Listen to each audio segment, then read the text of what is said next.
사람들의 명단 속에 누구를 포함시키셨는가 한번 좀 살펴보겠습니다. 다시 말씀드립니다마는 참 우리에게는 큰 도움이 되죠. 과거에 오래전에 우리보다 앞서 살았던 사람들 중에 하나님의 말씀을 믿음으로 살았는데 거기에 대해서 하나님께서 믿음이 없이는 하나님을 기쁘시게 하지 못한다. 믿음을 행사할 때 하나님께서 기뻐하시는 것이죠. 그래서 그 기쁨을 얻으신 하나님께서 히브리서를 기록하도록 이렇게 하셨는데 그 기록된 말씀 속에 이 명단이 들어있고 또 그들이 어떻게 살았는지도 우리가 성경을 통해서 봄으로써 우리가 배울 수 있는 것이죠. 그래서 특별히 구약 성경을 기록하신 목적이 우리로 하여금 배우게 하려 함이라. 오늘도 이 구약 성경을 통해서 우리가 배울 수 있고 이 구약 성경을 배우면서 하나님의 위로와 인내를 얻을 수 있다. 이렇게 얘기를 했습니다. 그래서 하나님의 위로와 인내가 우리에게는 소망을 만들어낸다. 그래서 소망을 품고 살아갈 수 있는 사람이 되도록 하셨다 그랬습니다. 물론 성경에 보니까 구약 성경에는 그럼 항상 배우고 위로, 인내, 소망 이 좋은 것만 있는가? 그렇지는 않고요. 고린도전서 10장에 가니까 거기에 뭐라고 써 있었습니까? 훈계, 우리를 훈계, 지적해서 바로잡기 위해서 훈계하실 수도 있고 또 시편 9편에 시편에 보면 19편에 경고, 하나님의 말씀은 우리에게 경고가 되나니 경고도 이렇게 바랍니다. 그렇죠? 그래서 경고와 훈계가 그렇게 썩 좋은 건 아니지만 그 두 가지가 없다면 우리가 잘못됐을 때 뭐가 잘못됐는지 바로 잡을 수 있는 기회가 없다는 것이죠. 그래서 우리는 이 하나님의 말씀을 통해서 모든 우리의 영적 생활에 필요한 것들을 다 예비하셨다. 자, 32절 보겠습니다. 히브리서 11장 32절. 내가 무슨 말을 더 하리요? 그 얘기는 뭐냐면 지금까지 첫 번째 등장했던 사람서부터 시작해서 우리가 아벨서부터 봤었죠. 4절에 보니까 히브리서 11장 4절에 첫 번째 믿음의 사람으로 명단에 나온 사람이 아벨인데요. 그래서 믿음으로 아벨은 희생물을 드렸다. 이렇게 하면서 아벨로부터 출발해가지고 지금 쭉 해서 지금 지난번에 여리고성을 들어갈 때에 그들을 받아들여졌던 이 창녀 라합, 믿음으로 창녀 라합은 이렇게 해서 마지막 구약의 역사서의 이 여호수아까지 지금 쭉 믿음의 사람들을 쭉 열거를 했는데 이렇게 가다간 한이 없을 거 아니에요. 그렇죠? 너무 많으니까. 그래서 분량은 이 정도면 충분히 알겠거니 해서 이제 좀 압축 요약하는 그 모드로 들어갑니다. 그래서 뭐라고 얘기했느냐? 내가 무슨 말을 더 하리요? 기드온과 바락과 삼손과 입다와 또 다윗과 사무엘과 대언자들에 관하여 말하려면 내게 시간이 부족하리라. 이 사람들에 대해서 다 하자면 너무 길어지니까 하면서 이제 요약하는 모드로 가서 40절까지 총 정리를 이제 하게 되는데요. 우선 기드온이라고 하는 사람과 바락 이 두 사람에 대해서 오늘 살펴보도록 그렇게 하겠습니다. 혹시 교재 없으신 분, 오늘 새로 오신 분이나 이 교재 안 가지고 계신 분 계세요? 예, 손 들고 가져가십시오. 손 들고 여기 좀 갖다 주시면 고맙겠습니다.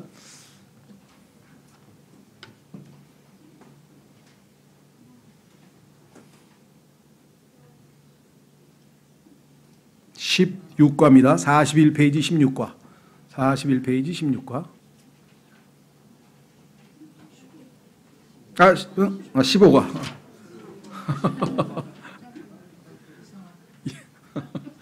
앞으로는 점점 이런 일들이 자주 일어날 것 같으니까 그냥 미리 알아두세요. 야, 이게 여기 관리실장님이 차를 투싼으로 뽑았더라고요. 그래서 차 사셨어요? 했더니 하도 낡아서. 그래서 저도 낡아가고 있습니다. 바꾸셔야죠. 그 전시용품을 사면 2달이나 전시했던 걸 샀더니 뭐 200만 원이나 싸게 주더라 그래요. 그래서 좋은 정보를 얻었어요. 이거 차를 전시했던 걸 가전제품도 그렇죠. 전시용으로 사면 굉장히 할인해 주더라고요. 그 뭐 전시용이 나쁠 건 없잖아요. 자, 하여간 얘기가 빗나갔습니다. 두려움으로부터 해방되어 믿음으로 나아감.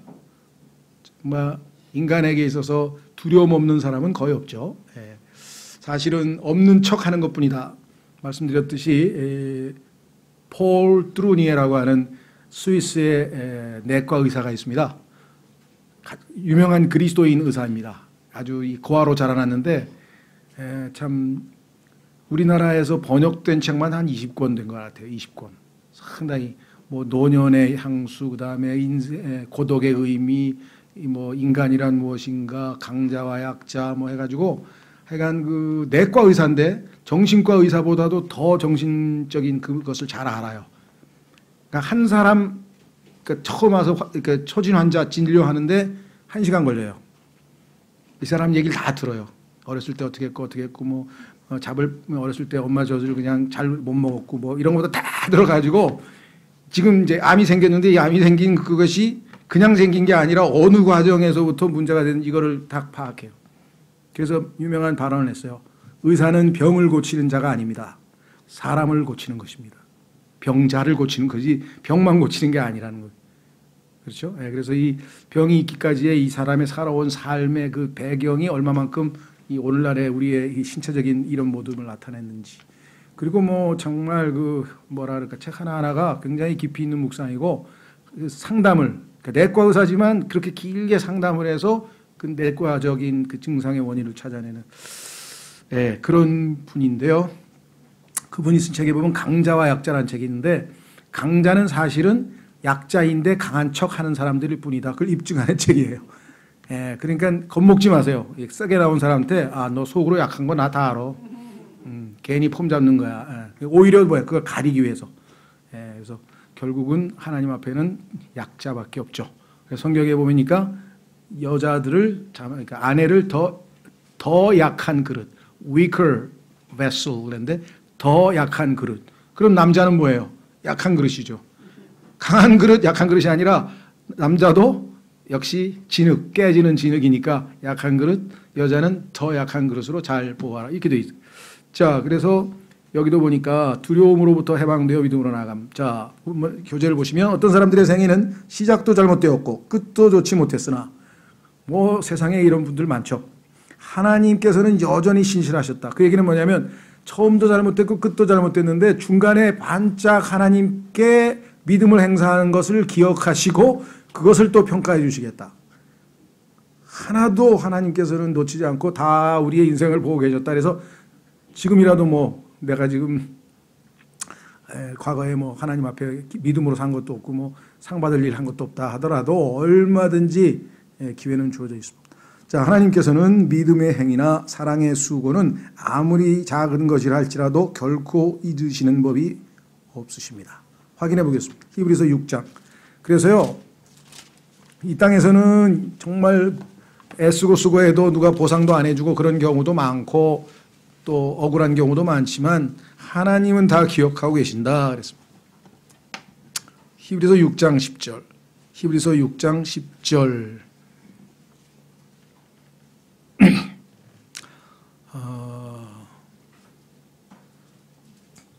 하나님은 불의하지 아니하사 자신의 이름을 위해 너희가 보여준 너희의 행위와 사랑의 수고 곧 너희가 성도들을 섬겨온 것과 또 섬기고 있는 것을 잊지 아니하시느니라. 우리는 너희 각 사람이 동일한 열심을 나타내어 끝까지 소망의 충만한 확신에 이르기를 바라노니. 끝까지 안 가고 중도에 포기한 사람이 많아요. 이것은 너희가 게으르지 아니하고 믿음과 인내를 통해 약속들을 상속받는 자들을 따르는 자들이 되게 하려 함이라. 자, 그래서 우리는 하나님께서 다 보상하신다는 확신을 가지고 자, 다시 오늘 주제로 돌아가겠습니다. 교재 넷째 줄 다음 두 과에서 자, 오늘과 다음 주 다음 두 과에서 우리는 생애가 다소 실망스러운 네 사람에 대해 그런데 사실은 실망스럽지만 다행이죠. 우리한테는요. 그렇죠? 야, 이런 사람들도 하나님이 다 그렇게 해주시는 거구나. 그렇게 해서 정말 성경에 그냥 완벽 무결한 사람만 나타나면 얼마나 주눅이 들겠어요. 그렇죠? 어떤 분이 그런 얘기를 했어요. 야, 시편을 읽다가 자기가 굉장히 마음이 무거워졌다. 이제 좀 기분이 침체해서 왜 그러냐니까. 왜 다윗은 이렇게 하나님하고 친밀할 수가 있지? 하나님 앞에서 다윗은 이렇게 밀착해서 친구처럼 이렇게 모든 것을 다 쏟아놓고 하는데 나는 왜 하나님 앞에 이렇게 거리감이 있고 뭔가 이런 게 안 될까? 그래서 다윗을 보면 자기는 오히려 약간의 스트레스를 받는데요. 근데 다윗도 사실 보면은 실패도 많이 했잖아요. 성경에 보니까. 예, 그래서 너무 그러실 필요까지는 없을 것 같고요. 정말 조금씩 하나님 앞에 아까도 있잖아요. 확 나아가자 그랬으니까 draw near 가까이 다가가면 되는 거죠. 하나님 앞에. 자, 그래서 다음 두 가에서 우리는 생애가 다소 실망스러운 네 사람에 대해 배우게 될 것입니다. 오늘 두 사람. 그러나 이들이 하나님께 굴복하고 믿음으로 행동했던 그 순간들로 인해, 예, 시간은 두 종류가 있습니다. 계속 흘러가는 시간이 있죠. 뭐 헬라어로 크로노스라고 한다고 누가 그러는데 그런 것 복잡할 것 없이 흘러가는 시간이 있어요. 계속 멈추지 않고. 그런데 또 어느 한 순간이 있어요. 그렇죠. 내가 하나님께 순종했던 그 순간이 있고 하나님을 사랑했던 그 순간이 있고 그 모먼트가 있잖아요. 그렇죠? 예, 그런 것들을 하나님께서 다 기억하셨다가 보상하신다. 가다가 옆으로 새서 막 엉망으로 살았지만 다시 회복하고 그렇죠? 그 출발했을 때 그 새롭게 출발해서 하나님께 첫사랑을 회복한 그 순간도 기억하시고 그 순간 모먼트 그렇죠? 하나님 다 기억하신다. 그렇습니다. 그래서 우말 맞다나 흘러가는 그 시간보다는 어느 한 우리의 삶에 있어서 한 시점 그것이 우리에게는 훨씬 더 의미 있는 순간이죠. 그렇죠? 자, 그래서 여기 보시면 두 명의 주저하는 신자 막 하나님 말씀 듣고 아멘 하고 팍 이렇게 순종하는 게 아니고 야 이거 어떡하지 하고 막 고민하는 이게 정상적인 거예요. 그렇죠? 아멘 하고 무조건 밀어붙인 사람은 조금 의심해야 돼. 뭘 알고 아멘이야. 저건 뭐야 그냥. 예? 오늘은 아멘. 성경을 공부 안 하고 아멘. 그렇게 아무거나 아멘 붙이면 어떻게 해요. 아멘이라는 것은 그렇습니다. 동의한다는 뜻인데 뭐 내용이 있어야 아멘인데 그냥 아멘을 달고 살아. 그냥 아멘. 그래서 저건 아닌데 싶어. 예, 그래서 너무 아멘을 습관적으로 하는 것도 좋을 게 없죠. 진정성이 담겨야 될 거 아니에요.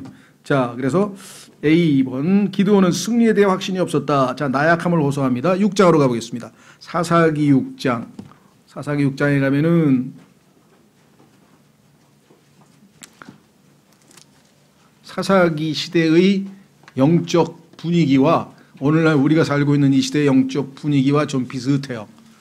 그야말로 그냥 정말 영적으로 그렇게 상태가 안 좋은 상태죠. 자, 사사기 6장 15절.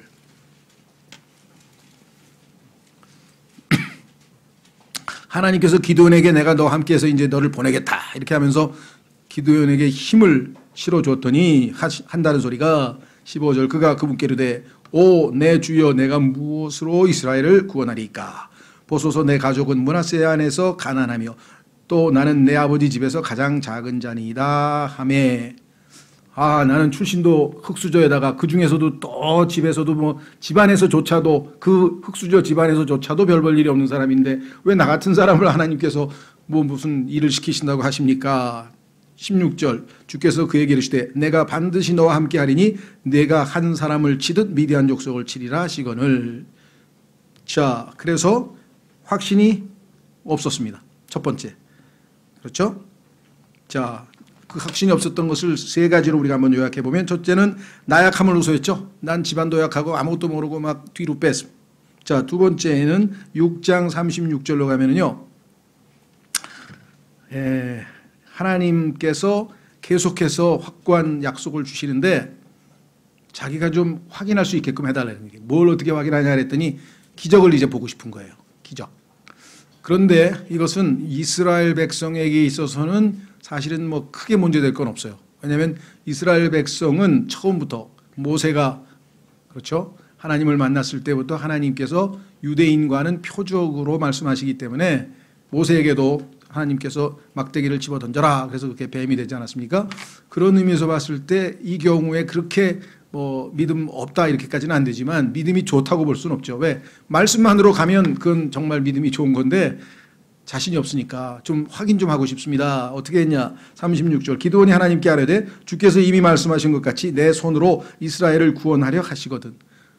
이게 의심이잖아요. 확신이 아니잖아요. 왜? 하신다 그랬는데 하시거든. 다음 같은 거 좀 보여주십시오. 보소서 내가 양털 한 뭉치를 타작마당에 두리니 이슬이 양털에만 있고 그 옆에 온 땅은 마르면 주께서 이미 말씀하신 것 같이 주께서 내 손으로 이스라엘 구원하실 것을 내가 알겠나이다 한즉. 그러니까 하늘에서 이슬이 내리든 뭐 비가 내리든 간에 약간 딱 양털에만 내리고 나머지 주변에는 하나도 안 내리게 좀 해 주십시오. 그런 법은 없잖아요. 하늘에서 이리 내리는데 양털에만 딱 내리고 주변에 그렇게 얘기를 했어요. 그래서 하나님께서 어떻게 해요? 우리 같으면 이런 믿음 없는 녀석. 안 그러셔요, 하나님은. 엘리야도 다 들어가가지고 그냥 그 도망가가지고 숨어서 잠자니까 가서 까마귀 깨서 야, 일어나 밥 먹어라. 그랬지. 하나님께서 이런 믿음 없는 녀석. 이렇게 안 했다고요. 자, 그런데 하나님보다 더 무서운 사람들이 있어, 우리 주변에. 찾아와가지고 그냥 당신 그게 믿음이 뭐야? 말하면서 그냥. 그래서 어떤 분이 누구 형제 무서워서 못 만나요. 물론 하나님께서 그렇게 시킬 수도 있겠죠. 너무나 느슨하고 말을 안 들으니까 그렇게 뭐 극약 처방을 하실 때도 덜어 있겠지만, 자, 그래서 그대로 되니라. 38절. 다음날 기드온이 일찍 일어나 양털을 다 같이 눌러 양털에서 이슬을 짜매 물이 대접에 가득하였더라. 아이고, 하나님이 기적을 베푸셨구나. 이쯤 되면 어떻게 해야 돼요? 행동에 옮겨야 되는데, 순종해야 되는데 한 번만 더 확인하고 싶다는 거예요. 39절. 기드온이 또 하나님께 이르되 주께서는 내게 맹렬히 분노하지 마옵소서. 요건 잘한 것 같아요. 이게 잘한 일은 아닙니다. 제가 지금 잘하고 있는데 한 일이기 때문에 하나님이 좀 화를 내실 일 같기는 한데 그래도 좀 도와주십시오.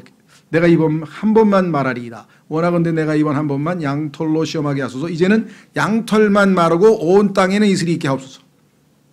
참 하여간 속된 말로 골고루 하려고 해요. 너무나 골고루 싹 비가 내리는데 이슬이 내리는데 양털은 바삭바삭 마르게 해 주십시오.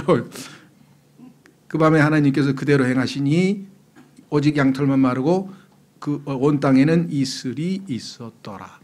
하나님께서 이렇게 믿음 약한 사람을 독려하시기 위해서 이렇게 해 주신 것이죠. 자, 그다음에 이제 세 번째는요. 몰래 침투함. 하나님이 약속하셨으면 당당하게 약속을 믿고 가야 되는데 또 혹시나 모르니까 습게 몰래 숨어가지고, 자, 한번 보겠습니다. 사사기 7장 9절. 사사기 7장 9절에 보니까 바로 그 밤에 주께서 그에게 이르시되 너는 일어나서 그 군대에게로 내려가라. 내가 그것을 내 손에 넘겨주었느니라. 이렇게 해서 지금 명령을 내렸는데 나중에 보니까 몰래 숨어 들어가가지고 정탐을 하는 게 가만히 있어봐. 정말인가? 하고 이렇게 확인하는. 그래서 우리가 볼 때 정말 이 어떤 그 확신보다는 계속해서 뭔가 자기가 그 믿음은 보이지 않는 것인데 보이는 것으로 확인하고자 하는. 그렇죠? 그래서 우리가 봐도 이거 그렇게 이상적으로 본받을 만한 믿음은 아니다. 그렇죠? 그래서 확신이 없는 상태에 있었습니다. 그래서 나약함을 고소했고 주님을 궁지에 몰아넣어서 기적을 보여달라고 뭔가 증거를 요구했고, 그리고 나서도 또 당당하게 하나님 말씀을 의지해서 하는 게 아니라 원래 숨어서 이렇게 한 것을 우리가 보게 됩니다. 자, 그 다음에 밑으로 내려가서 우선 기도원부터 먼저 살펴보고 이제 바락은 나중에 또 뒤에 이어서 하겠습니다. 자, 두 번째는 이제 믿음의 실천이죠. 육신을 제쳐놓고 그랬습니다. 자, 첫 번째 이 기도원의 올바른 신앙적 반응. 올바른 반응은 무엇이었는가? 6장 24절로 가시면은요, 이제 하나님의 말씀을 듣고 경배하는 장면이 나옵니다. 경배.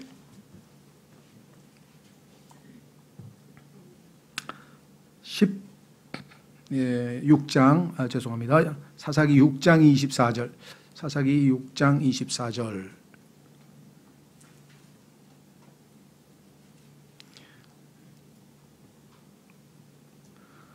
이에 기드온이 주를 위해 거기서 제단을 쌓고 그것을 여호와 샬롬, 평안이죠, 평안, 여호와 샬롬이라 부르니 그 제단이 이날까지 여전히 아비에셀 사람들에게 속한 오브라에 있느니라. 자, 여기에 보시니까 기드온이 하나님께서 찾아와서 그에게 약속을 하시고 그 기적을 보이시고 이런 상황에서 뭐라고 얘기를 했는가 하니 하나님의 말씀에 반응하는데 뭐라고 얘기했냐면 23절 주께서 그에게 이르시되 내게 평강이 있을지어다. 그래서 이 평강이라는 단어에 샬롬이란 말을 썼어요. 그러니까 자 성경에 보면 영어 킹제임스 성경은 여호와라고 하는 단어가 7번 나옵니다. 그러니까 원래는 여호와라고 하는 말이 성경에 어마어마하게 많이 나오지만 다 주라고 번역을 했어요. 그러니까 여호와라고 하는 히브리어를 영어로 Lord라고 해서 Lord 그리고 이것은 우리나라 말로는 주라고 번역했는데 주님 주라고 번역을 했는데 그 Lord가 네 단어 그러니까 네 글자죠. Lord가 다 대문자로 되어 있으면 그것은 히브리어의 여호와를 번역한 거예요. Lord를 대문자로 다 되어 있으면 그게 여호와를 번역할 때 한 거예요. 그런데 L자만 대문자고 나머지 세 자는 소문자일 경우에는 아도나이라고 하는 또 히브리어의 다른 단어를 또 번역한 거예요. 그래서 주님이라고 번역을 했습니다. 그래서 이것이 나중에 신약 성경으로 오면 예수 그리스도가 주님이시잖아요. 그렇죠? 그래서 그 여호와와 예수님과의 관계를 킹제임스 성경에서는 정확하게 매치해서 우리가 쉽게 이해할 수 있게 돼 있어요. 그런데 다른 성경들은 일단 여호와를 전부 다 여호와로 그냥 놔뒀다 이 말이죠. 그러니까 여호와의 증인 같은 사람들은 여호와는 하나님 아버지인 것처럼 착각을 하는 거예요. 아버지. 그리고 예수님은 아들. 그리고 아들은 창조된 피조된 신 뭐 이렇게 해서 아주 이단 교리가 나오기가 쉽죠. 다만 이 여호와라고 하는 히브리어가 필요한 경우에는 그렇죠? 필요한 경우에는 하나님께서 7번에 걸쳐서 성경에 이렇게 여호와 샬롬이라든가 이런 표현으로 남겨놓으셨습니다. 그러니까 성경에 보니까 히브리어가 가끔 튀어나오죠. 신약에도 맨 끝에 보면 아멘이라든가 뭐 알렐루야 할렐루야라든가 뭐 호산나라든가 그렇죠. 이런 표현들은 필요한 경우 하나님께서 남겨두신다. 그런데 필요하지도 않는데 사람들이 남겨놓은 것도 있어요. 예를 들면 창세기 6장에 거인 또는 giants라고 해서 킹제임스 성경에 번역을 했죠. 근데 그것이 소위 히브리어로는 네필림입니다. 네필림. 그러면 네필림을 그대로 네필림이라고 써놓으면 그 네필림이 giants, 거인이라고 하는 것도 뜻이 안 통하잖아요. 네필림이라고 써놓으면. 그렇죠? 예. 그러니까 히브리어를 그대로 놔둘 필요가 없는 거예요. 하나님께서 giants로 거인이라고 번역을 했으면 번역한 것을 정확하게 해놓은 것이 이 킹제임스 성경입니다. 그러니까 킹제임스 성경은 하나님께서 필요한 경우에는 헬라어 히브리어도 성경에 그대로 남겨놓습니다. 그러나 필요치 않은 경우에는 번역을 해서 영어로 이렇게 써놓으셨다는 것 무슨 말인지 이해가 되셨죠? 자, 그래서 여기에 지금 기도는 첫 번째가 뭐냐면 제단을 쌓았어요. 아브라함도 그렇죠. 하나님 앞에서 우리에게 있어서의 첫 번째 반응은 뭐냐? 경배하는 겁니다. 하나님 앞에 나아가서 엎드리는 거예요. 그러니까 하나님 앞에 나아가서 뭐 주저리 뭐 이거 해주세요 저거 해주세요 하는 간청 또는 기도 또는 간구 이거 필요합니다. 그러나 그거보다 앞서서 하나님 감사합니다. 뭐 오늘 뭐 어떻게 해주셔서 감사하고 뭐 건강을 지켜주셔서 감사하고 이것보다도 더 앞서서 원초적으로 그리스도인이 하나님 앞에서 해야 될 그것은 뭐냐? 하나님께서 뭐라 그랬어요? 내가 경배하는 자 하나님을 영과 진리로 경배하는 자들을 찾고 계신다. 자, 하나님 감사합니다. 먹을 거 입을 거 주시고 감사합니다. 건강 주셔서 감사합니다. 교회 다니시게 해주셔서 감사합니다. 뭐가 됐든지 간에 하여간 감사한 일을 감사합니다. 입술로 하는 것을 우리가 찬양이라 그래요. 찬양은 노래가 찬양이 아닙니다. 노래로 할 수도 있지만 그건 찬송이지만 감사합니다. 무엇을 해주셔서 감사합니다. 이것을 praise라 그래요. praise. 하나님께서 나에게 뭔가를 해주셔서 감사합니다. 그렇죠? 그 다음에 이것도 해주세요. 저것도 해주세요. 이걸 간구라 그러죠. 이런 거 다 합쳐서 이걸 다 기도라 그래요. 기도는 넓어요. 그냥 다 합쳐서. 그런데 그 기도 중에서도 최고는 뭐냐? 경배예요. 이게 경배가 제단을 쌓고 하나님 앞에 가서 엎드리는 거예요. 그 다음에 뭐예요? 하나님을 높여드리는 거예요. 하나님은 실로 위대하신 분입니다. 하나님은 실로 전능하신 분입니다. 하나님은 실로 선하신 분입니다. 하나님은 전지전능하신 분입니다. 하나님은 두려우신 분입니다. 하나님은 거룩하신 분입니다. 하나님은 창조주이십니다. 하나님은 어떻습니다. 이제껏 자기가 알고 있는 하나님에 대한 최대의 찬사를, 그 사실은 찬사가 사실이죠 다. 꾸며낸 찬사가 아니라 있는 대로 하나님 앞에 다 고백하는, 그 앞에 서서 하나님께서는 자녀들이 하나님을 이렇게 인정하는 발언을 듣고 싶어 하셔요. 그러니까 뭐 해주셔서 고맙습니다, 그것도 괜찮아. 경배와 찬양이지 찬양과 경배가 아니야. 경배가 우선이야, 경배. 그래서 신앙적인 성숙도는 경배를 많이 하고 찬양은 조금만 하고 그 다음에 기도는 더 조금 하고 이렇게 역삼각형으로. 자, 경배를 할 수밖에 없는 것은 그 하나님이 얼마나 크신 분인지를 이제 알기 때문에 그러는 거예요. 그래서 성경에 보니까 뭐라고 얘기했습니까? 요한 1서 2장에 보니까 My little children, 나의 어린 자녀들아, 이는 너희가 하나님이 아버지이심을 알았기 때문이다. 아버지 뭐예요 그럼? 돈 주세요. 아버지 배고파요. 아버지 밤낮 뭐 달라 그래. 이런 신앙이 어린아이, 이제 리틀 칠드런인데, 청년이 있어요. 나가가지고 하나님 말씀을 주셔서 감사합니다. 말씀의 검으로 마귀를 물리셨습니다. 감사합니다. 능력을 주셔서 감사합니다. 승리하게 해주셔서 감사합니다. 이 청년이 영맨. 그렇죠? 예. 네. 그 다음에 뭐예요? 아비들아, 너희가 처음부터 계신 분을 알았기 때문이라. 내가 안 우리 아버지가 온 우주에서 처음 계신 그분이셨구나. 처음이요 마지막이신 분이시구나. 위대하신 분이구나. 우주에서 최고이시구나. 아무리 드높여도 다 높일 수 없는 그러한 분이시구나. 그렇죠. 그러니까 하나님의 어떠하심, 하나님의 속성을 인지하고 그분 앞에 두려움과 떨림으로 엎드려서 그분을 드높이는 자세, 행위, 이걸 경배라고 해요. 근데 이런 사람이 많지가 않아.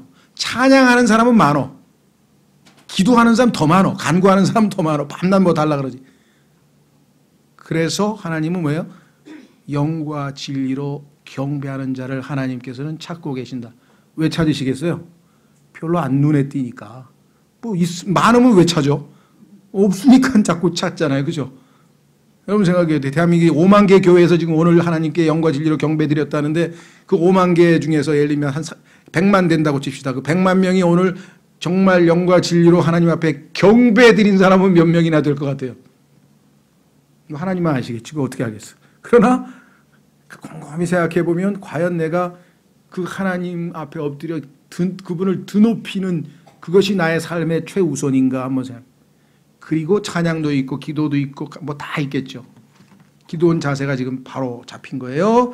우상을 파괴함. 그 다음에 뭐예요? 하나님 앞에 자신의 우상, 그 하나님께서 싫어하는 것, 하나님과 상극되는 것, 이러한 것들을 버리는 거죠. 그래서 거룩하면 거룩하지 못한 걸 버리고 진리이면 진리가 아닌 것을 버리고 다 내려버린. 그래서 이 데살로니가 전서 사람들도 딱 예수님 믿고 나서 첫 번째 한 게 뭐냐? 우상들에서 돌이켰다 그랬어요. 자, 확인해 보겠습니다. 데살로니가 전서. 성경에 따르면 데살로니가 교회 사람들이 모범교회, 데살로니가 교회는 성경에서 나오는 모범교회 중에 하나예요. 모범. 아이디얼, 이상적인 교회, 모범적인 교회 중에 하나인데 이 사람들이 왜 그러냐? 믿으면서 바로 과거 청산을 했어. 예, 막 우리나라 지금 국가에서 하는 것처럼 막 억지로 적폐청산 안 하고 자기가 알아서 다 했어. 적폐청산. 과거 청산 깨끗하게 완전히 개과천선했죠. 자, 보세요. 데살로니가 전서 1장 10절. 그분께서 죽은 자들로 아니야. 어디야? 9절이죠. 9절. 그들이 직접 우리에 관하여 보여주되 우리가 어떤 식으로 너희에게 들어갔는지 또 그 다음에 답이 나와 있죠. 우리가 어떻게 너희가 데살로니가 성도들아 너희가 어떻게 우상들을 버리고 하나님께로 돌아와 살아계시고 참되신 하나님을 섬기며. 자, 우리 신앙생활이 요약됐습니다. 예수님을 만나는 순간 과거를 청산하고 하나님께로 돌아와서 이제는 그분을 섬기는 거예요. 그 이외에 뭐 권력을 섬기고 돈을 섬기고 뭐 쾌락을 섬기고 그 어떠한 것이 아니라 하나님을 섬기고 그분께서 죽은 자들로부터 살리신 그분의 아들께서 하늘로부터 오실 것을 기다리는지 신랑이 오시기를 간절히 기다리고 소망하는 신부의 자세로 살아간다. 이분은 곧 다가올 진노로부터 우리를 건져내신, 십자가에서 이미 건져내셨죠. 예수님 믿는 순간 우리는 건진 받았죠. 예, 그래서 그 지옥의 형벌로부터 우리를 건져내신 예수님 아니냐, 이분이 우리를 다시 데리러 오시는 거 아니냐. 자, 그래서 과거를 내려놓았습니다. 우상으로부터 돌이켰고요. 세 번째, 미디안을 패퇴시킴. 이와 같이 전적으로 하나님만을 신뢰하는데 하나님께서 승리를 당연히 보장하시겠죠. 그렇죠? 그래서 하나님의 원수들을 물리쳤습니다. 정복, 이겨냈습니다. 다 물리치고 패퇴시켰죠. 자, 이것이 지금 육신을 내려놓고 하나님을 의지한 믿음의 삶의 모습이었습니다. 세 번째, 이렇게 살다가 어떻게 되겠을까요? 예, 다시 우상숭배로 돌아섰는데 이 우상숭배는 어떤 스타일이냐? 탐심이에요, 탐심. 자, 한번 확인해 보겠습니다. 세 번째 보면 실망스러운 종말, 기드온이 어리석음에 굴복함. 성경에도 이런 사람 자주 나오죠. 신약에서는 그 유명한 대마라는 사람이 나오잖아요. 그죠? 바울하고 선교팀을 이루어가지고 열심히 예수님을 증언하고 막 성령 충만하고 하던 사람이 가다가 보니까 야, 뭐 번쩍번쩍거리고 저게 뭐야 하고 막 가보니까 그리스 로마의 문명이 찬란하게 비치는데 막 여기저기서 막 그냥 시 낭독회가 열리고 여기저기서 댄스회가 열리고 저기저기서 그냥 막 목욕탕에서 목욕하는 뭐 그런 게 있고 그냥 거기다가 그냥 무슨 오케스트라가 연주가 되고 막 연못에서 그냥 막 연꽃이 떠다니고 그러니까 이게 뭐야 그냥 소위 말하는 그레코 라틴 문명 세상 사람들이 만들어 놓은 그 발명품에 혹해서 그걸 성경에서는 이 현 세상을 사랑하여 대마는 바울을 떠나가 버렸고 바울 떠나는 게 하나님 떠나는 거죠. 결국은 그와 같은 실망스러운 결과를 낳은 사람이 있는데 우리 주변에 많습니다. 여러분, 야, 나도 왕년에 교회에서 다 할 거 다 해봤어. 지금이 문제지 뭐 왕년 얘기하지 말아요. 이게 지금 문제죠. 예, 자, 그래서 탐심. 자, 사사기 8장 24절에 보면은 신앙이 식어버리고 크게 한번 순종하더니 그 다음에 어떻게 됐나 보세요. 기드온이 하나님께서 리더십을 주어줬는데 그 책무를 다하지 않겠다가 22, 23절이네요. 그때 이스라엘 사람들이 기드온에게 이르되 당신이 우리를 미디안의 손에서 건져내었으니 당신과 당신의 아들과 당신의 손자가 우리를 다스리소서 하매 자진해서 다스려달라 그랬는데 기드온이 그들에게 이르되 내가 너희를 다스리지 아니하겠고 내 아들도 너희를 다스리지 아니할 것이며 아시오? 주께서 너희를 다스리시리라 하니라. 이게 겉으로 보기에는 그럴싸한 것 같은데 사실은 책임 회피한 거죠. 그렇죠? 그러면 나에게 한 가지 그 대신 해달라. 뭘 해달라 했습니까? 24절 기드온이 또 그들에게 이르되 내가 너희에게 한 가지를 요청하노니 곧 너희 각 사람이 자기의 탈취물 중에서 귀고리를 내게 줄지니라. 금고리죠. 금으로 만든 귀고리를 내게 줄지니라 하니라. 그들이 이스마엘 족속이므로 금 귀고리를 가지고 있었더라. 그들이 응답하되 우리가 기꺼이 드리리다 하고 겉옷을 펴서 각 사람이 자기의 탈취물 중에서 귀고리를 그 안에 던지니 그가 요청한 금 귀고리의 무게가 금으로 1700세겔이요 그 외에는 장식과 목걸이와 미디안 왕들이 입었던 자주색 의복과 또 그들의 낙타목에 둘렀던 사슬이 있었더라. 야, 나한테 덕 입었지? 너 그러니까 좀 바쳐. 헌금 좀 바쳐봐. 이렇게 해가지고 그냥 헌금을 또 잔뜩 걷었어요. 그래가지고 그걸 어떻게 했냐. 기드온이 그것으로 에봇 하나를 만들어 자기의 도시 오브라에 두었더니 온 이스라엘이 거기로 가서 그것을 따라 음행의 길을 감으로 그 일이 기드온과 그의 집에 올무가 되었더라. 야, 기드온, 우리의 영웅 기드온이 이걸 만들었는데 여기 앞에 가서 머리 숙여 기도하고 거기다가 그냥 뽀뽀 한번 하면 요즘에 말할 그죠? 뭐 유럽에 가면 맨 그런 거예요. 그냥 하도 달아가지고 뭘 만져가지고 예, 여기 무슨 파티마가 나타나가지고 막 천사가 나타나서 막 이상한 무슨 일이 벌어졌던 기적이 일어났던 데래 가지고 뭐 하나 세워놓고 그냥 하도 달아가지고 동상인데 거기는 그냥 뺀질뺀질하고 막 그런 거 보셨죠? 예, 여기 성경에 나오는 거예요. 그런 짓을 벌써 예전부터 했었어요. 예. 그럼 가다가 막 이렇게 보면 뭘 보고 막 이게 다 지금 우상이잖아요. 자, 그래서 결국은 탐심에 젖었고 결국은 8장 27절에 어떤 일이 벌어졌습니까? 예. 자기 조상들이 했던 그런 우상 숭배로 되돌아가 버리고 말았다 그랬습니다. 여러분 그리스도인들 중에서 제일 오해하고 있는 것 중에 하나는 뭐냐면 야, 내가 그래도 크리스찬이긴 한데 적어도 나는 우상 숭배는 안 한다. 천만의 말씀. 우상에 대해서 뭘 착각해서 그래요. 구약에서는 우상이 눈에 보이는 형상이에요. 만들어 놓은 어떤 형상, 물건. 그러나 신약에 보면 에베소서 5장, 고로새서 3장 탐욕은, 탐심은 우상 숭배니라. 우상이라고 하는 것은 하나님보다 내 마음에 먼저 차지하고 있는 것. 하나님이 1순위여야 되는데 그게 아니라 하나님보다 더 내 마음에 중요시 여기는 것. 그게 뭡니까? 예, 다양하죠. 예전에 어떤 분은요, 자기 남편이었던 사람이 있었어요. 자기 남편. 자기가 고백했어요. 그게 하나님 뜻인지 잘 모르겠는데 자기 남편이 하여간 큰 사고로 죽었어요. 버마 랭군이라고 하는 데서 하여간 폭파사고로 죽어서 무슨 유명한 장관의 부인이야. 너무하시다 하나님도. 내 남편이 얼마나 신실한 그리스도인이고 얼마나 훌륭한 사람이, 그런데 어떻게 그런 폭탄 사고로 죽게 하시나. 그러고선 뭐 그냥 넋을 놓고 맥을 놓고 그냥 그렇게 완전히 사니까 너무나 비참하게 사는데 어느 날 갑자기 마음에 자기가 하나님보다 남편을 더 의지하고 남편을 1순위로 두고 살았던 게 이게 떠오르는 거예요. 그 순간에 자기가 그랬대요.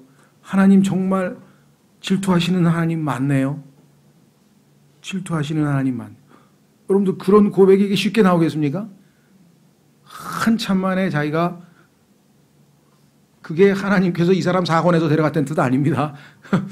그러나 그 사건을 통해서 이 자매님이 자신이 하나님보다 남편을 더 우선순위에 두고 사랑했다는. 어떤 사람은 자식을 그런 사람이 있어요. 어떤 사람은 돈을 그런 사람이 있어요. 어떤 사람은 권력, 어떤 사람은 뭐가 됐든 간에 그 무엇이 됐든 간에 자기 일이 더 또 우상인 사람도 있어요.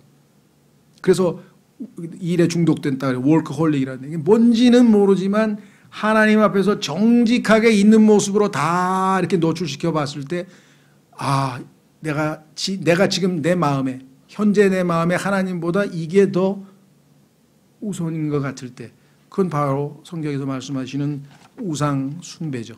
자, 그래서 하나님께서는 내가 첫사랑을 떠나버렸구나, 내버렸구나 라고 얘기했고, 나 주는 질투하는 하나님이라. 하나님은 우리를 제1순위로 놓고 사랑하셨기 때문에 우리가 무엇 다음에 하나님을 사랑하는 것을 결코 용납하실 수가 없습니다. 그렇죠? 그걸 원치도 않으셔요, 하나님께서는.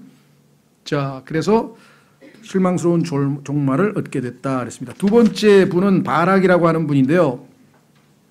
바락이라고 하는 분은 뭐냐? 자, 사사기 4장으로 가면요, 하나님께서 주신 책무를 줬더니 못한다 그랬죠. 못한다. 자, 4장 6절. 4장 6절. 예. 여대언자 드보라라고, 그래서 뭐 드보라라는 이름이 기독교 무슨 여전도회 드보라회 많죠. 드보라가 약간 제일 여자 중에서 또 구약에서 유명한 분인데, 자, 6절. 그녀가 사람을 보내어 아비노함의 아들 바락을 게데스 납달리에서 불러 그에게 이르되 주 이스라엘 하나님께서 이같이 명령하지 아니하셨느냐 말씀하시기를. 대언자가 하나님의 말씀을 전달합니다. 가서 납달리 자손과 스불론 자손 중에서 10,000명을 거느리고 다볼산으로 다가가라. 내가 야빈의 군대대장 시스라와, 나중에 보시면 시스라는 적그리스도를 예표하는데, 성경에 보면은 가인서부터 시작해서 약 18명이 적그리스도를 예표하는 인물로 나옵니다. 그 중에 뭐 여러 가지 인물 중에 여기 나와 있는 시스라도 포함이 되는데요. 그의 병거와 그의 무리를 기손강으로 이끌어내게 이르게 하고 그를 내 손에 넘겨주리라 하셨느니. 이스라엘을 회복시키고 이스라엘을 다시 구출하기 위해서 하나님께서 바락에게 얘기를 했더니 뭐라고 얘기했습니까? 자, 한번 들어보세요. 뭐라고 얘기를 했나?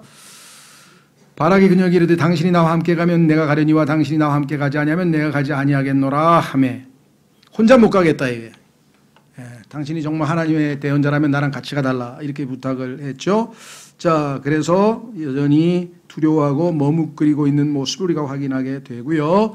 도움 없이는 절대로 갈 수 없다 이렇게 얘기를 했습니다. 그러니까 하나님의 말씀만을 믿고는 안 된다, 못한다 이렇게 했던 사람인데, 자, 이제 육신을 제쳐놓고 믿음으로 행사한 그 다음 순간 어떻게 믿음을 행사했는가. 9절 보겠습니다. 그녀가 이르되 내가 반드시 너와 함께 가리라. 그럼에도 불구하고 내 여정이 내게 명예가 되지 아니하리니 이는 주께서 시스라를 한 여인의 손에 파실 것이기 때문이니라 하고 드보라가 일어나 바락과 함께 게데스로 가니라. 여기 중요한 거는요, 안 간 것은 아니었다는 거죠. 자, 성경에도 보면은 하나님께서 뭐뭐 하라 그랬더니 둘째 아들이 있다가 안 할래요, 싫어요. 그러다가 가만히 생각해 보니까 그래도 하나님께 순종하는 게 좋겠다 하고 마음 돌이켜서 순종했죠. 예, 그런 사람이 있고, 하나님께서 이거 이렇게 하라, 네 알겠습니다 하고 안 한 사람 첫째 아들. 둘째 아들이 진짜라고 하나님을 차라리 여기서 지금 머뭇거렸지만 그래도 하나님의 대언자인 이 드보라가 같이 가주겠다고 하니까 같이 갔다라고 하는 것이죠. 그래서 게으름을 떨치고 일어났다라고 하는 것이 지금 이 믿음으로 그나마 작은 믿음이지만 믿음을 행사하게 됐습니다. 자, 두 번째는 전쟁터로 내려갔다 14절. 드보라가 바락에 이르되 일어나라 이날은 주께서 시스라를 내 손에 넘겨주신 날이니라. 당대의 유명한 장군이기 때문에 상당히 주저하고 이제 식민지에서 살던 아무것도 아닌 사람이 갑자기 부르심을 받아서 하나님의 일을 해야 되니까 상당히 두려웠을 텐데도 일단 믿음으로 하나님의 대언자였던 드보라와 함께 움직이니까 가겠다.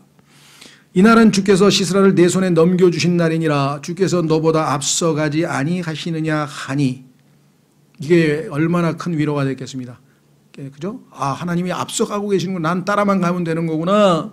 하니 이에 바락이 자기를 따르는 10,000명을 거느리고 다볼산으로 내려가니라. 그렇게 했습니다. 그래서 결국은 하나님의 약속대로 원수를 패퇴시키는 승리를 하게 됩니다. 15절. 그러나 죄송합니다. 15절. 주께서 시스라와 그의 모든 병거와 그의 온 군대를 바락 앞에서 칼날로 쳐서 무찌르시니. 이거 누가 한 겁니까? 주어가? 주께서 하셨잖아요. 주께서. 이에 시스라가 자기 병거에서 내려 걸어도 도망가니라. 그러나 바락이 그 병거들과 군대를 추격하여 이방인들의 하롯셋에 이르렀는데 시스라의 온 군대는 칼날에 쓰러졌고 한 사람도 남은 자가 없더라. 자, 그래서 원수를 패퇴시키는 믿음의 승리를 가져왔습니다. 자, 문제는 또 어디에 있느냐. 하나님께서 이렇게 주신 기회에 정말 신실하게 끝까지 자신의 책무를 다했어야 하는데 추격을 하지 않고 약간 즉 작은 승리에 만족하는 그런 모습을 보였습니다. 17절. 그럼에도 불구하고 시스라는 걸어서 도망하여 도망자가 있었어요. 겐 족속 헤벨의 아내 야엘의 장막에 이르렀으니 이는 하솔 왕 야빈과 겐 족속 헤벨의 집 사이에 화평이 있었기 때문이라. 동맹 맺은 어떤 집에 이제 들어가게 됐죠. 자, 그런데 그렇죠? 그런데 이 여인이 하나님의 원수였던 이 사람을 여인이 죽이게 되는데 그것은 아까 예언이 돼 있었죠. 기억나세요? 드보라가 뭐라고 얘기를 했어요? 내가 따라는 가는데 네가 100% 완전한 순종을 안 하고 하나님에 대해서 의심했기 때문에 내 여정이 내게 명예가 되지 아니하리니 이는 주께서 시스라를 한 여인의 손에 파실 것이기 때문이라고 성경에 써 있잖아요. 그렇게 예언한 대로 하나님이 주시고자 했던 그 영예를 다 소유하고 얻지 못한 채 정말 적장을 죽이는 최고자의 적장을 죽이는 명예를 자기가 누리지 못한 채 빼앗겨버리는 안타까운 일이 생겨나게 됐습니다. 그래서 5장 6절에 보니까 아낫의 아들 삼갈의 시대와 야엘의 시대 죄송합니다.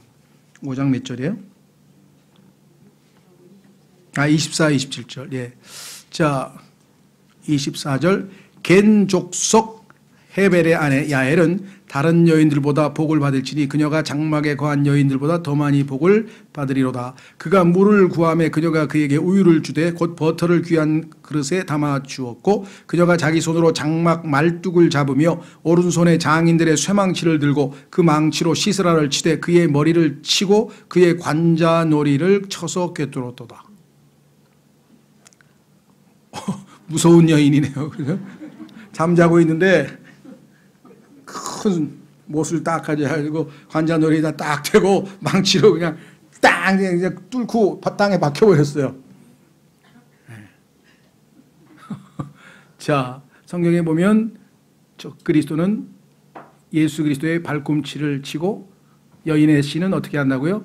사탄의 머리를 부순다 그랬죠. 그것이 지금 여기서 예표적으로 나와 있잖아요. 예. 자, 그래서 제가 성경에서 골리앗도 이마에 돌을 맞고 머리 맞은 사람 나오면 아, 이거 창세기 3장의 그 예언에 관한 것이고 적그리스도와 관련이 있구나 이렇게 할 수 있는데요.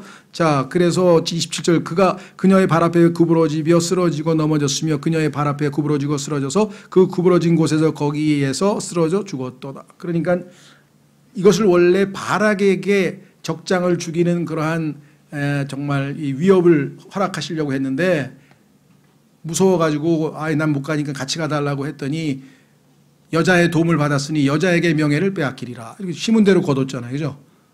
드보라의 도움을 받았으니까 여자에게 그 특권을, 그 엄청난 복을 누리지 못했어요. 그래서 복은 누구에게로 갔습니까? 여기 아까 27절에 그 여인에게 갔죠.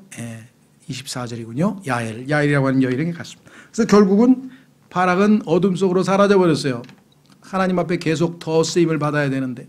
자, 성경에도 그런 경우 자주 나옵니다. 하나님 앞에 잘 쓰임 받다가 점점 마음이 식어지고 첫사랑이 식어졌을 때 예수님께서 뭐라고 말씀하셨어요? 직접 나타나셔서 편지를 써서 천사에게 보냈는데 거기에 첫 번째 뭐예요? 내가 조금 너를 책망할 게 있는데 네가 첫사랑을 내던졌구나. 떠나버렸구나. 그래서 내가 너에게 첫 번째 어디에서 네 신앙이 어디에서 네 사랑이 식어버렸는지 그것을 기억해내라. 그러니까 여러분이 신앙이 어디서부터 뒷걸음질했는지, 어디서부터 계속 이렇게 전진하던 신앙에서 갑자기 뒷걸음질했는지, 아니면 내리막길로 갔는지 그 순간을 빨리 기억을 해내라. 그렇죠? 그래서 remember. 그러면 그 다음에 어떻게 해요? 하나님께로 방향을 틀어서 repent. 하나님께로 돌이키라. or 그렇지 않으면, 내가 시킨 대로 안 하면 remove는 옮겨버리겠다. 그러니까 하나님의 임재와 하나님의 능력과 이걸 다 너희 위에, 에베소 교회에 있던 그것이 딴 데로 옮겨져가 버리면 여긴 뭐예요? 하나님이 함께 하시지 않냐고, 하나님이 능력에 함께 하지 않은 교회가 뭐 남아있겠어요? 주저앉는 거예요. 지금 이 바락도 하나님께 함께해서 이렇게 영웅적인 승리를 거뒀지만 마지막 순간에 그의 미온적인 그러한 모습으로 결국은 다시 과거의 무명용사로 다시 가버렸다. 자, 따라서 이제 우리에게 중요한 것은 무엇인가? 교훈이죠.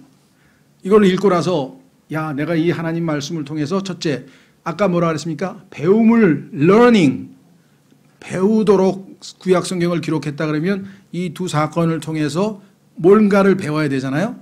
그렇죠. 자, 세 가지를 우리가 배울 수 있다 이렇게 요약을 했습니다. 첫 번째는 뭐냐? 중요한 교훈들. 하나님께서는 약한 것을 사용하신다. 지금 나와보니까 바락도 그 다음에 기드온도 우리와 별 차이 없네. 그잖아요. 뭐 믿음이 막 출중하고 대단하고 그런 게 아니라 뭐 겁도 많이 먹고 또 그냥 하나님 이것도 해주세요 저것도 해보세요 막 그래서 확인도 그냥 여러 번 하고 돌다리를 한 번만 두드리면 막 두 번, 세 번 두드리고 하여간 뭔가 우리가 볼 때 그렇게 강하고 세고 이건 아니다. 그런데 이게 성경적 법칙이에요. 성경에 보면은 하나님께서는 사라라고 하는 요즘 얘기하면 아이 못 낳는 불임 여성을 택해서 이스라엘 백성들에게 바다가 모래같이 하늘의 별같이 후손을 주시겠다, 자손을 주시겠다 이렇게 약속을. 그러니까 전적으로 하나님이 하시겠다는 의지의 표현이죠. 어떤 의학적으로나 자연적으로나 상식적으로 안 되는 거잖아요. 그렇죠? 자, 그래서 고린도전서 1장으로 오면은 어떤 분은 그런 것 같아요. 교회 가니까 나하고 격에 맞는 사람이 거의 없더라고. 정말 이런 분들이 있어요. 뭐 사회적으로나 객관적으로 보면 그럴 수도 있겠죠. 자기는 뭐 금수저에다가 뭐 교육에다가 뭐 스펙으로 치자면 그렇죠. 그런데 그 스펙 중에서 하나님이 제일 쳐주시는 스펙이 뭐냐 한번 보겠습니다. 야고보서 여기 지금 펴시고 고린도전서 1장 펴시고 야고보서로 다시 갔다가 졸면 지금 못 쫓아옵니다. 고린도전서는 펴가지고 손가락을 넣고 야고보서로 가서 다시 돌아올 겁니다. 야고보서 자 뭐라고 얘기했나 보세요. 야고보서 2장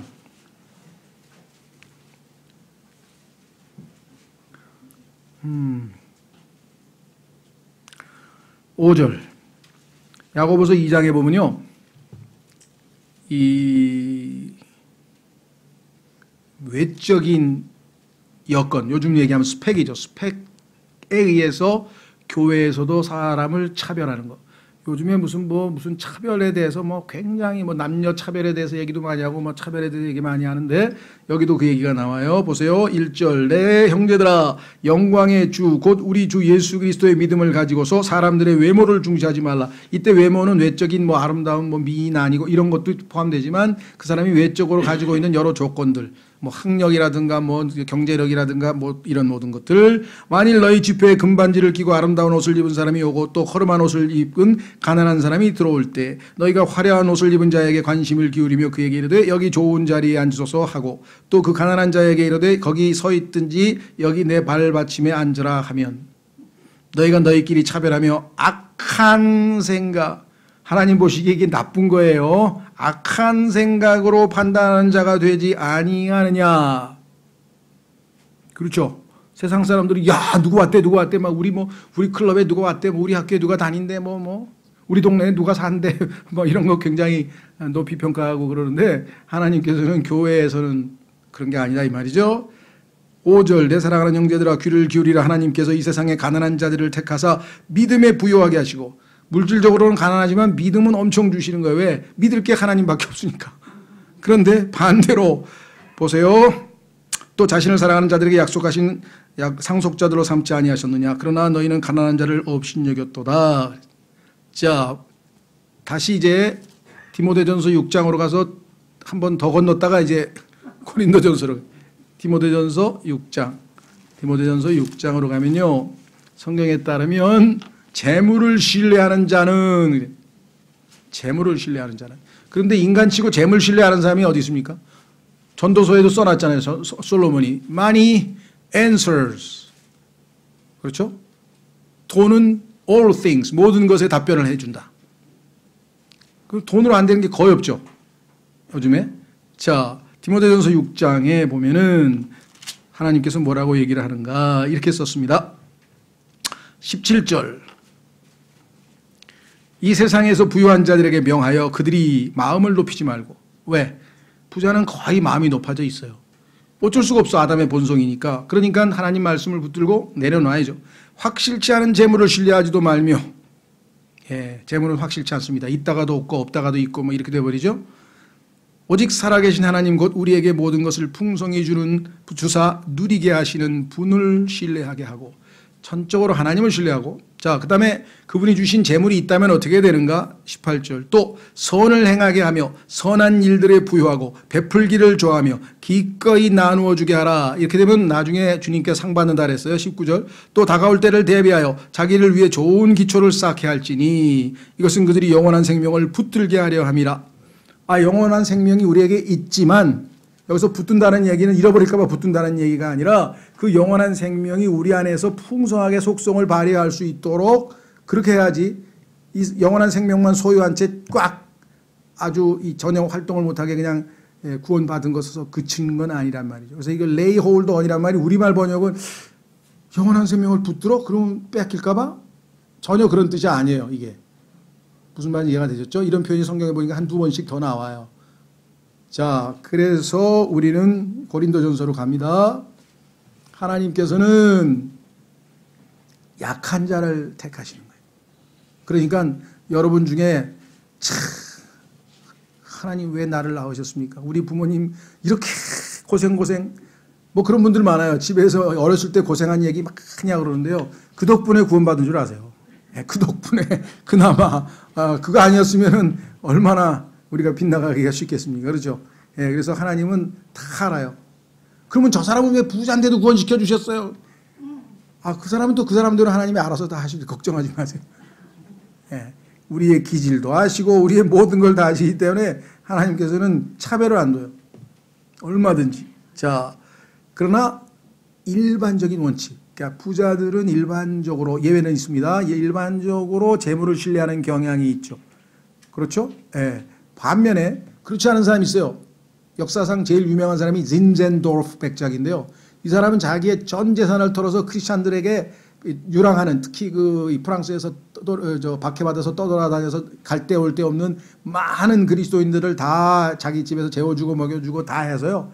하여간 당대 유럽에서 이 그리스도인들에게 베푼 그 사람의 어떤 이 재산을 가지고 한 것에 대해서 교회사에 보면 진센도르프 백작 하면 그냥 이 사람이 그때 선교 지원한 얘기부터 시작해가지고 부정적인 얘기가 거의 없을 정도로 평가받는 인물인데 그 재산을 다 그렇게 좋은데 하나님이 필요한데 쓰시는 분도 있다라는 것을 우리가 보게 됩니다. 자, 그러면 고린도전서 1장에 이렇게 써 있네요. 고린도전서 1장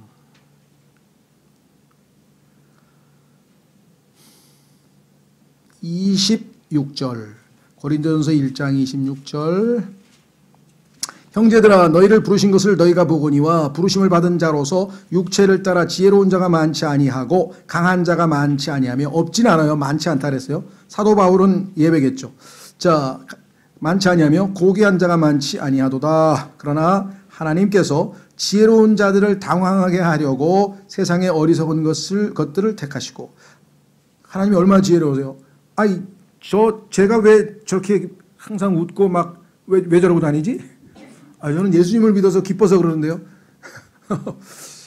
깔보고 우습게 여겼는데 자기는 항상 지금 막 우울하고 뭔가 막 이 우울증도 걸리고 화도 막 이게 안 되는데 저 사람은 왜 그러냐 이거죠. 이런 일들이 종종 벌어지죠. 왜? 이 사람들을 당황하게 하기 위해서 그랬다라고 했습니다. 두 번째, 세상의 어리석은 것들을 택하시고 하나님께서 강한 것들을 당황하게 하려고 세상의 약한 것들을 택하시며 약한 것 같지만 하나님을 믿으면 강해지니까 하나님께서 있는 것들을 쓸모없게 하려고 뭐가 있는 사람이죠. 많죠. 이것저것 갖고 있는 사람 많은데 근데 이런 사람들을 쓸모없게 하려고 세상의 천한 것들과 멸시받는 것들을 택하시고 참으로 없는 것들을 택하셨으니 이것은 어떤 육체도 자신 앞에서 자랑하지 못하게 하려 하심이라. 하나님께서 영광을 받으시기 위해서 이런 자기 자랑을 할 수 없는 사람들을 택하셔서 하나님께서 그들을 통해서 위대한 일들을 이루심으로써 영광을 받습니다. 그렇죠? 예.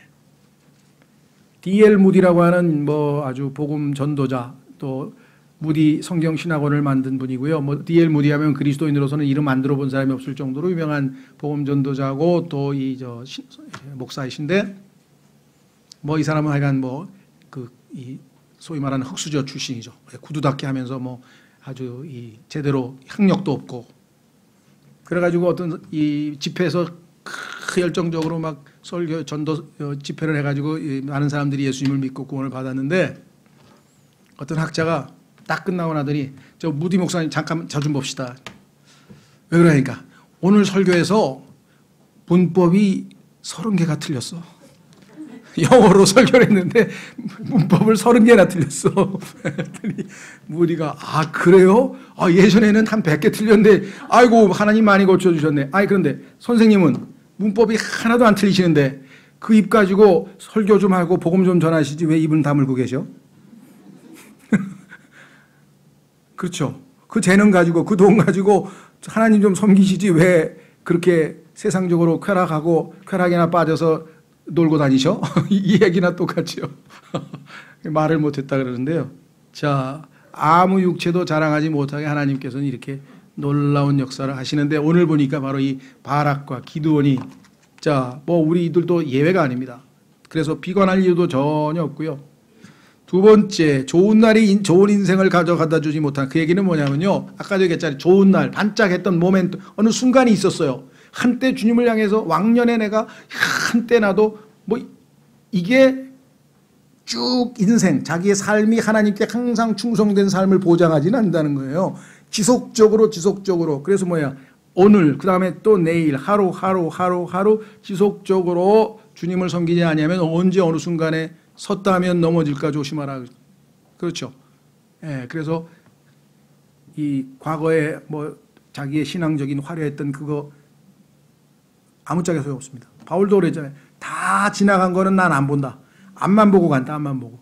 높은 부르심의 상을 쫓아서 간다. 이렇게죠. 뒤에 실패도 볼 이유도 없고 뒤에 성공도 볼 이유도 없어요. 하여간 하나님께서 보여주시는 그것을 바라보고 간다. 그랬습니다. 자, 그래서 이와 같은 교훈을 우리가 얻을 수 있죠. 왜? 이 사람들이 한때 한순간 상당히 믿음의 모습을 보였다가 다시 실패하는 삶으로 마지막이 막을 내렸잖아요. 세 번째, 신실하신 하나님께서는 짧은 봉사일지라도 받아주셨다. 얼마나 감사합니까? 그렇죠. 아까 얘기했죠. 하나님 다 보고 계시다가 아무리 작은 섬김이라도 하나님께서 순수한 믿음으로 한 것은 다 하나님께서 받아들여 주신다. 데마 같은 사람도 중간에 떠나버렸는데 한때는 데마에게도 열정적으로 복음을 전했던 순간이 있었잖아요. 그렇죠? 성경에 보면 다양한 예가 나오죠. 데마는 아예 떠났는데 돌아왔다는 얘기가 없어. 그러니까 데마는 그냥 계속 더 내려갔나 봐. 근데 성경에 보니까 마가는 돌아왔어요. 다행히. 바울과 바나바와 선교팀을 이루어서 갔다가 중간에 성경에는 안 나오지만 아마 힘이 들었던지 뭐 하여간 뭔 일이 벌어져서 하여간 돌아갔어요.